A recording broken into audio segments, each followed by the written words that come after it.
Welcome to the Fire and Earth podcast with your hosts, Jason Mefford and Kathy Groover. Fire and Earth, giving you the keys to unlock your limitless potential.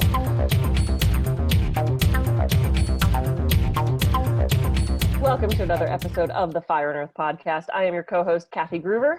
And I'm Jason Mefford. And hey, we are excited to have Mike Mandel back with us again. So, Mike, awesome episode last time.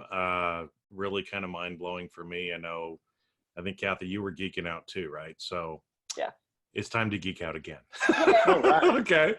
So, Mike, maybe we'll just do like the quick 15, 20-second kind of thing for people that maybe didn't hear the first episode, so they kind of know who you are. Because you're awesome, and you're thanks, buddy. You're big in what you do, but a lot of people outside of your space may not know who you are. No, it's fine. I'll be quick. Yeah, I've been doing hypnosis since 1965 when I discovered I had hypnotic abilities. I've been doing it full time since January 29th, 1975. And that's 45 years, pretty well full-time hypnosis. I'm an NLP new code trainer. I'm a forensic graphologist and a forensic hypnotist. And I work on major crimes, including armed robberies, murders, sex offenses, poisonings, all that sort of stuff. And I've lived, breathed, and eaten hypnosis for the last 45 years. Yeah. So, and this is where it was kind of interesting because as we talked last time, because my background is auditing, doing a lot of what you might call like corporate police work, right? Internally doing fraud investigations, forensic work, some of that kind of stuff as well. And just even in general, kind of, interviewing and doing some of the stuff. So when we were talking before about some of the stuff around Rapport that you were doing, we thought, okay, let's talk about this because I've heard, honestly, I've heard people probably misuse the word rapport or teach it at a very superficial level, but it's much deeper and much more powerful. So I'm really interested to kind of get your take on it and have another mind-blowing geek out experience. Let's see what we can do. Rapport is, it's the English word for the French word rapport. So although we live in a bilingual country here in Canada, I'll stick with the English one, which is rapport. But there's two different kinds of rapport. There's hypnotic rapport, and then there's a rapport in NLP terms, neuro-linguistic programming. So the hypnotic rapport basically states that if someone is in a deep trance, they will only respond to the hypnotist and will selectively delete vast portions of their experience like other people in the room. Now, naturally, the hypnotist can bring someone else into that loop and have them respond to them as well. But it's basically this powerful psychodynamic loop between the hypnotist and the subject or subjects. So they're powerfully relating to each other. The NLP term of rapport is when we apparently at least seem to enter someone else's model of the world, thereby building a bridge of communication that is very strong, very robust, and very powerful. Because once we adopt someone else's model of the world, they tend to listen to us, and we are able to influence them as well. Now, you had mentioned just before we went live with this, Jason, about the whole thing that we were taught in the early days. You want to build rapport with someone, you find out what their interests are and talk about that. I had a friend named Steve many years ago who sold something called Venture One headsets. These were created by Northern Telecom or something, and they were sold to different companies. So receptionists didn't have to go hello like they used to. They'd wear these headsets, and he got a meeting with the CEO of a company who were open to the idea, and he was taught this old method: find out what he's interested in, and he sees books on the game of squash, not the vegetable, and a trophy, and he starts asking him. He knew something about squash and opened this loop talking about squash. Well, 40 minutes later, the meeting was over, and they were still talking about squash. He was never able to segue it into the Venture One headset, and so there are limits to that kind of thing. Yeah. So then people like my mentor, John Grinder, and Richard Bandler came along, and they started looking at superb, amazing communicators and finding out what are these skill sets that they can sway people so readily. And they found out that when people are in rapport with each other, their gestures are the same. They use the same language, including the great Milton Erickson used to offer back people's language to build rapport. If they said, I've been feeling sad lately, he wouldn't say, I think you're depressed. He'd say, sad lately, offering their exact words without interpreting, which builds an amazing rapport loop. Well, this is pacing the person. And we were taught to do things like tilt your head, your spinal tilt, match their spinal tilt, all of these things. And these things definitely work. a number of years ago, and then I'll tell you the ultimate rapport secret. This will be your takeaway. Yeah. It's a good one. So a number of years ago, I had an old printer I was selling. It was a dot matrix. If either of you are old enough to remember them. Yeah. Oh, yeah. This does 3 pages an hour. It's amazing, right? So I wanted to switch to a LaserJet 4 Hewlett Packard, and I had to sell this piece of junk. So I put it in the buy and sell. It was sort of like Kijiji back then. And I marked the price up by $25, what I expected to get. So the person could talk me down and feel like they're getting a deal. Standard negotiating technique. This guy comes around to my house. He made the appointment to see it. He's brought his friend with him. His friend is the computer expert and is going to determine whether he should buy it. So I look at his friend. He's got a jacket on with all these ham radio crests. Peterborough, Ontario, 20 megahertz, Jamboree, like all this stuff. Now, my dad was a ham radio guy. He taught radio in the British Army. He was VE3 FBO. That was his call sign in Ontario. I knew just enough about it to fake it. And I said, hey, you're into amateur radio. Yes, are you? And I said, well, no, not actually. And I saw him deflate. He went, oh, the disappointment. And I said, but my father was VE3 FBO and he worked in the British Army teaching radio, and the guy starts to light up. I said, tell me, how's the gray line DXing? What kind of skip are you getting in the tropical bands? I've now used up the totality of everything I know about radio, but this guy is switched on like a light bulb and he's getting very animated. Now think about it. What do you feel like when you're talking about your favorite subject? You feel great. Yeah. And he's getting very animated, the computer expert. We haven't looked at the printer. And he's saying, oh yeah, you know, that we're on the 11th year low cycle of the sunspots and this, and tropical bands are shut down. And as he's moving, he's nodding his head and I start nodding with him. And as he gestures like this, I ask him a question, I gesture the same way. We get this amazing psychodynamic loop of rapport between us. And I'm repeating back his words, oh, tropical bands, oh yeah. And now, about 2 minutes of this, I can now lead and he will follow. Yeah. So his friend says, well, what about the printer? And I did this gesture. I went, well, it's a good printer at a fair price. And the guy did the exact same thing. I was aligned beside him against the guy who wanted the printer. And he did the same gesture. He went, it is a good printer at a fair price. Same gesture. The guy paid full price, didn't mark it down at all. Wow. I remember standing with the money at the bottom of my basement stairs at the rec room, laughing insanely and thinking, this is a power so great, it could only be used for good or evil. So that's when I was doing the old style rapport, matching and mirroring, offering back their language, changing the vocal tonality to match theirs, talking in the same system. If they're very visual, do you see what I mean? Do you see what I mean? How does that look to you? I'm not going to say, well, I feel all of that stuff. But here's the takeaway. Everything changed because one of my two mentors, John Grinder, when I was studying with him, we brought him to Toronto a couple of times. And he said, we used to do all that stuff. He said, here's the ultimate rapport secret. And I always credit the source if I can. And this is him.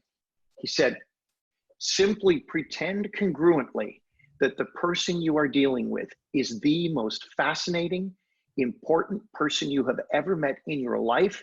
Continue to pretend that and pretend you aren't pretending anymore. And the mirror neurons do the rest. And so I had a chance to test this. I had a keynote for Canada Border Services, which is our customs and immigration service. East of Toronto, came in by train. They sent me first class ticket on the train, relaxing, there's Wi-Fi, it's raining, it's beautiful, I'm reading. I did the keynote and I had 2.5 hours to kill before I could get a train home. I went into the cafeteria of the facility, off into a corner. I just want to read and be left alone. I become antisocial. You know, I'm not much of a people person. I can do it, but then I withdraw to recharge. And so I had a book. I just opened it and this big guy came in and he did one of these. He said, mind if I sit down? So, what am I going to say? Am I going to be a jerk? Yeah, I do, Mike. Get out of here. This is my crap. I said, no, of course not. He was a customs officer. And we got talking. And I thought, I'm going to do John Grinder's rapport secret. I pretended this guy was fascinating and vitally important and just someone I've always wanted to meet. And I kept pretending that. He told me stories. He used to rappel down onto Russian trawlers off the coast of Vancouver to check fishing violations. Amazing stories. And after 2 hours, I had to go. And the time was gone in a blink. And he stood up and he shook my hand. He said, thank you so much for taking the time to talk to me. I said, no, thank you. I said, this is one of the most interesting discussions I've ever had in my life. And I meant it. And the rapport did it, the mirror neurons. You know what? Everybody's got a story. Everybody's got something of value to offer. Sometimes it's a diamond in the rough. And when we open that communication loop with them, it can be absolutely astounding what happens. Yeah. That's fabulous. And two things came to mind as you were talking about that. When I was looking for a new place to live, I can build rapport quickly, and I'm very outgoing and I'm very personable. And I showed up to look at the place that I'm living in now, and I'm ready to like, wow, this guy. And he was so low key and so and such an engineer. And I'm like, oh my God, I cannot go with this guy like blah, blah, blah, blah, blah. I would have scared the crap out of him. So I pulled out, very calm Kathy. And I'm like, this is a really nice place. You did a really good job on this. And I used his language and used his words. And he was clearly auditory because he kept saying things like hear and listen and da da da. So I picked up on that, matched his rapport, and I have a phenomenal place to live. The other one is Jason and I so much have talked about expectation, and you dread going to the in-laws for Thanksgiving and you don't want to go, and you build up this whole thing about not wanting to do it. If you just tell yourself you're excited to do that thing and you build that, it's same thing, pretend you're not pretending. It's building up the excitement of I get to get in the car and I get to go see these people and I get to have this great meal.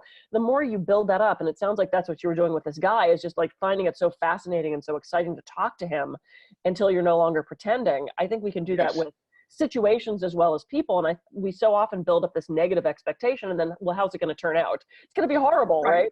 Mm-hmm. Kathy, you're so right on with that. And that's the next point. So you've nailed it perfectly. You take something you have to do, and in your self-talk, you change it into something I get to do. Yeah. And immediately everything changes. Yeah. I have to, we're working on a new product, an anxiety product right now, which will hit anxiety right in the center and make a lot of people feel better. And I'm writing all of this. And instead of getting up and saying, oh, I have to work on that all day, I say, I get to sit in my office and look out at all these beautiful trees that are changing color, play whatever the heck music I want, and just hang out by myself and have a blast all day. And that makes me want to do stuff. Now I'm back in rapport with myself. We're back to Erickson saying, your clients or patients will become your clients or patients because they are out of rapport with their own unconscious minds. And if you think to the last podcast, we talked about ego states. We are integrated to the degree that our ego states have rapport with each other. Then they pop in and out when needed. Otherwise, we get all this people saying, oh, I should do this, but I want to go to Bahamas, but clash between different parts of ourselves. Rapport internally, rapport externally. Life gets a lot better. Well, that's interesting because you bring that up. I mean, because again, so most of the stuff that I've heard around rapport, the stuff that I've taught people is kind of that NLP, side of it. And, but I love what you said there, about pretend that they're the most interesting person in the world and just keep doing it until you're no longer pretending. Because I've had a lot of discussions with random strangers like you had. And it is, a lot of times you walk away and it's like, man, that was just freaking amazing. Right. Yeah. I love humans in that way. And when you can actually kind of break that down, then you actually do have that true rapport with other people. Yes, we probably have to start pretending by, doing some body mirroring, by doing some keyword backtracking or using their words. But the more that we do that, eventually kind of those barriers and everything falls down, and we're just literally in rapport in the moment with them. In the moment. Yeah. In the moment. And so I'll talk about that a lot of times with mindfulness, right? Is if you're having a conversation with someone, get in rapport with them so you can truly be present during the conversation, right? But the little twist that you put on at the end there about being in rapport with ourselves, I hadn't really thought about it in that way. And so that's a very, interesting thing I need to go away and think about a little bit more too, is like, oh shit, am I doing that? Probably not. None of us arrive 100%. I'm convinced that no one's completely integrated, but I believe it's incumbent upon us. If we want to be good people and help others, regardless of what our, political or religious or philosophical stripes are, we want to be good people. Then it is incumbent upon us to continually improve. I said in my keynote, the death rate is still 1 per person, no matter what we do. But the key is to get as far down the line of being transparent as possible. And God knows I'm not there yet, but my wife will tell you I'm a hell of a lot better than I used to be. And we keep changing, keep getting in rapport within ourselves. And then what we have to offer is a self that has no artifice. There's no hidden agenda. Everything is transparent, and we are in the moment at that time. And you're bang on with that too, because when we're in the zone and in the moment with another person, we aren't thinking of what we're going to say next. You know, we're not dominating the conversation, as I probably have been today, but we're just we're there, and it's a remarkable thing. And life is freaking awesome, and why not make it awesome for as many people as we can? Yeah, and there's been so many times where I've had brief exchange. I love talking to strangers. That is my favorite. I'm like you. I when I hit my limit though, I become my only child, and I need to sit in a corner and just rock by myself for a little while. It's like I'm an extrovert until I'm not, and then I'm done. Like I'm done. And I've had people in airports try to talk to me, and I just kind of go, because I just can't do it anymore. But I love talking to strangers, and I have learned so much about myself, about others, about that exchange of things, and you never know who that lesson's for. And sometimes you're just offering this little nugget of something that you have no idea how that influences another person. Oh, or they say one thing to you, and it's just exactly what you needed to hear in that moment. And that's just... Isn't that true? We help others, we grow from it. I had a flight to Boston. I was doing a keynote there a number of years ago, and I had one of my students as an OBGYN in Boston. We were going to go out and grab a glass of wine afterwards. On the plane, I was reading the elderly woman in her 70s next to me. I say elderly, and it's not much older than I am. She was Irish, beautiful Irish accent. And she said, "Where are you going, young man?" She's going to Boston. I said, "I am." And she said that her husband, she and her husband used to go to Boston all the time. He passed away 3 years previously, and she had not gone back since. Now there's a huge Irish population there. And she was looking to go to a lot of places. They had loved going together. They had a good marriage, but she was afraid it was going to stress her out, and it was going to be overwhelming grief. And I said, you know, it reminds me of a person I spoke to once. I switched to hypnotic language and tranced this woman out on the plane without her knowledge.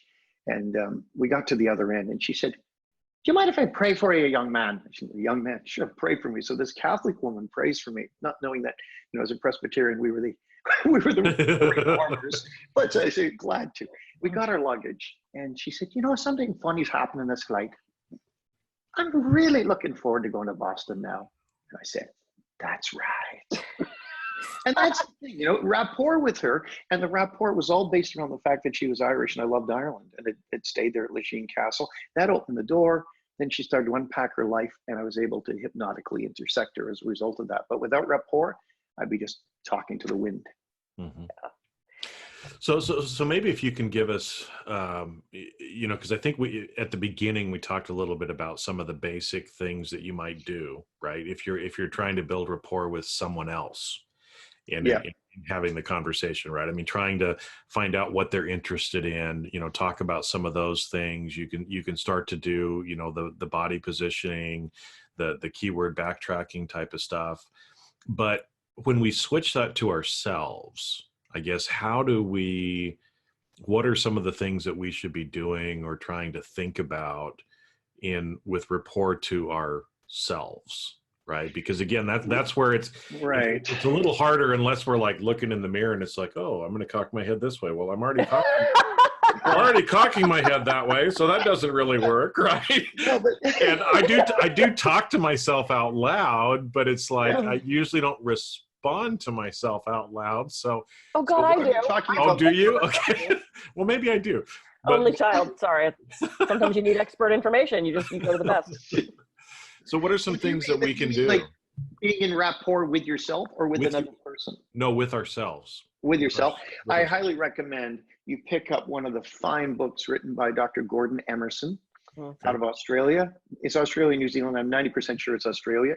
He's written great books on ego state theory and on resource state therapy. And resource state, Emerson's gone further. He treats all the subpersonalities as resources we can draw from. And it helps us integrate. It gives us the means of creating a healing hand where we put our most healing, nurturing ego state, we get it to agree to be in our hand. And then we find parts of us that are unhappy and we treat them by putting our hand on our heart and letting the two ego states actually build neural pathways. That's what's happening. It's what's happening with NLP. This is the wonder of a lot of the stuff that my friend Melissa Tiers teaches, is that we're not just talking people into things. We're changing the wiring of their freaking brains. Yeah. And this is yet another way. Emerson's stuff is absolutely fantastic. I highly, highly recommend it. And it's, I had a tremendous point there. But I'm at an age now. Right on the screen, it's just gone.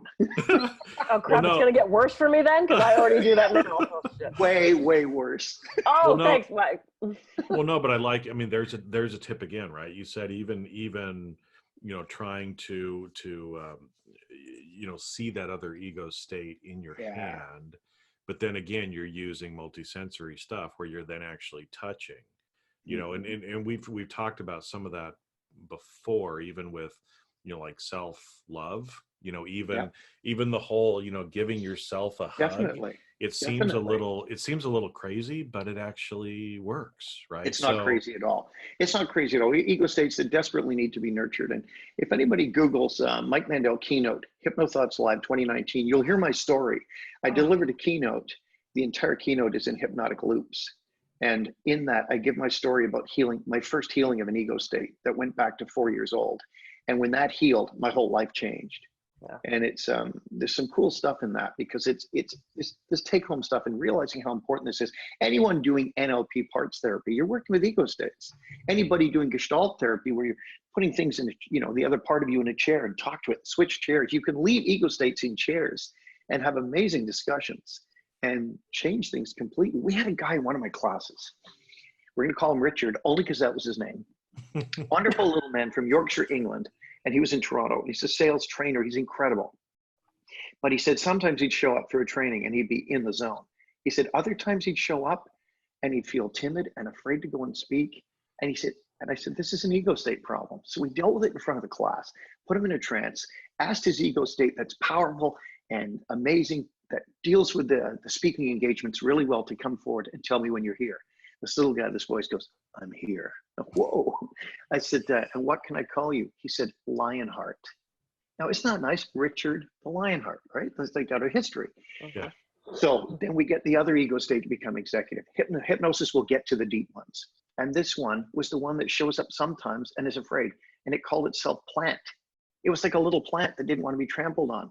Oh. So when it was afraid of speaking, it would sometimes become executive to try to talk him out of doing his job. So I just negotiated and said, Plant, will you sit in the background and let Lionheart handle all the speaking? Yes. And Lionheart, are you willing to okay, give each other a hug. The ego states hug, bang, his problem disappears. Every time he goes in front of an audience now, Lionheart shows up and he's in the freaking zone. It's like when I teach martial arts, I'm in my British James Bond ego state. Like he's freaking unstoppable, even at 66. I was driving with my wife on Highway 401 in Toronto, which is the busiest stretch of highway in North America. It's 16 lanes wide.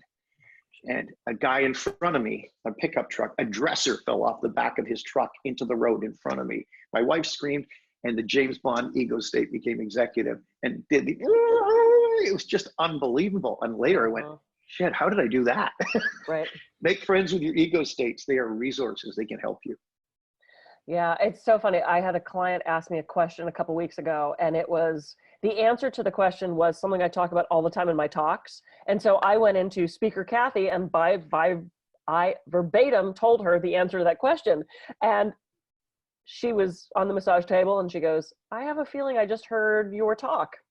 Because it was so clearly like a scripted answer to this question. And I kind of thought about it. I went, oh yeah, I totally switched into Speaker Kathy, because that's a story I tell all the time from the stage. And I have to say, Mike, your keynote at Hypnothoughts last year was perfect. It was one of the best talks. I think I came up to you afterwards and told you that. Listen, like I seriously recommend everyone listen to this. It was not only a perfectly crafted talk, it was emotional. It was just the arcs, and we have to go because we've again blown through a half an hour. But just briefly, tell us about loops, because I know we talk about open loops all the time, and I don't think most people don't know what we mean by that. So just real quick about loops and open loops. And yeah, anytime we engage in communication with another person, we're opening a psychodynamic loop where we are responding to their behavior, they're responding to what we're saying. And as long as this continues, we're in communication with each other. And that's what's happening with Rapport. We're opening a communication loop, which is going to build very powerful bridges between us and the other person, whereupon we can now lead and they can follow. And as your unconscious mind takes in the depth of all this information, at a level far beyond that which you had previously thought capable, you can permit yourself to not only take all of this in and apply it perfectly, flawlessly, and glanatively, but every conceivable part of all of your ego states can build rapport with the others and enable you to communicate flawlessly, effortlessly, whenever you're in the situation when it's already required and wide awake now. So you just totally hypnotized me. Damn it. My benediction for you. And that's why rapport is so important, right? Because we are establishing those communication loops, whether it's within ourselves and our various ego states or with other people as well, right? Because that's really when the connection and the mindfulness, the presence, everything really happens. That's when, it's like when you were telling the story about that man, that came up that was a customs officer, right? You guys built a connection in those 2 hours, right? That's a deep human connection that can happen actually very quickly when you get into those loops. I think so much of the time we're so superficial, so worried about whatever thing else is going on that we're not actually present. And so we're lacking so much of that connection with other humans that we desperately need, right? We become deeply superficial. Yeah, well, and that's why, again, when you do stuff, using hypnosis or NLP, it's like it's fixing those things that we fucked up before, right? Because we haven't had those connections or those other things. And so, like the story with, the plant ego talking to Lionheart and giving each other a hug, and poof, it goes away, right? Yeah. More of those connections that we can have, whether it's with live, flesh and blood humans or within our ego states, the more of those connections that we can have, right? The greater life is, the more we can actually accomplish and do anything. The more resourceful we become. Yeah. I love it. So Mike, tell people how they can reach you. Mike Mandel, hypnosis.com, and Mike Mandel, Mandel, 1L. And we've got lots of trainings. We do live classes in Toronto and in Las Vegas and in England. Check out our stuff. Great to be here today. I love you guys. Oh, so happy to have you. I am Kathy Groover. I can be reached at kathygruver.com. And I'm Jason Mefford. I can be reached at jasonmefford.com. So go out, build rapport with yourself and with other people, and make those real human connections. And we will catch you on the next episode of the Fire and Earth podcast. See ya. See ya.